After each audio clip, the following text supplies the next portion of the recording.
Еліміздің ең танымал видеомейкері күні бүгін Уилл Смиттің өзіне шапан жапқан Байдастан бауырымыз. Қош келдіңіз. Қош көрдік. Бізде қысқа нұсқа сұрақтар. Сіз осы әлемдік деңгейдегі жұлдыздармен кіммен коллаборация жасап үлгердіңіз? Бүгін коллаборация деуге келмейтін шығар. Уилл Смитпен рилстырдық, шапан жауып. Оның алдында арабтың ең үздік блогері Джо Хаттаб деген жігіт бар, сонымен коллаборация жасадық. Жезене Бурак, Түркияның ең подписчигі көп блогері. Буракпен коллаборация жасадық. Бұйыртса енді мистер Биспен коллаборация жасаймыз ба деген үмітіміз бар. Ал әлемдік қандай компаниялармен сіз жұмыс істеп үлгердіңіз?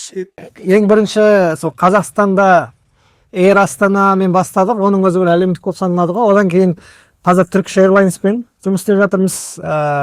Brexit қонақ үйлерімен жұмыс істеп жатырмыз.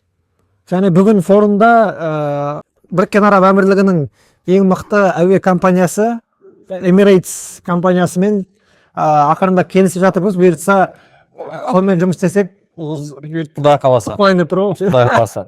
Сіз өзіңіз де жассыз, бірақ мысалы 5 жыл бұрынғы Байдастанға қандай кеңес беретін едіңіз? 5 жыл бұрынғы Байдастанға ең бастысы еңбектену керек. Кез келген жетістікке шүкір ету керек. Ол барлығы шүкіршілік еткеннен кейін барлығы Аллахтан. Шүкіршілік етсең арттырамын дейді. Еңбектеніңіздер, ең бастысы ізденіңіздер. Қазір заман дамып жатқаннан кейін әлеуметтік желі бар, басқасы бар.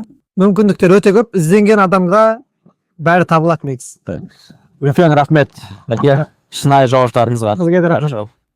Подкаст па кетті ғой?